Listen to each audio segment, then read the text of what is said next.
El Consell de la Joventut d'Horta-Guinardó, el CJD7, celebra enguany els 30 anys d'existència.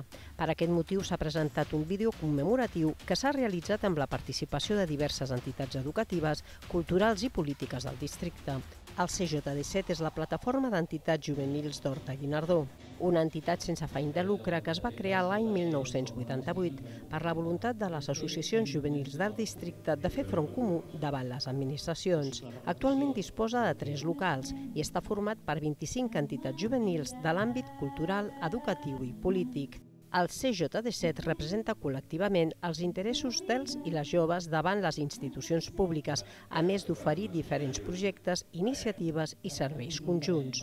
En el món en què vivim, estudiants, tota l'exigència també a nivell laboral, no ens permet dedicar temps d'organització i crec que això és un dels grans reptes de mantenir el contacte i la lluita en aquest sentit de reclamar els nostres espais com a joves i com a associacions i anar canviant una mica, transformant la societat.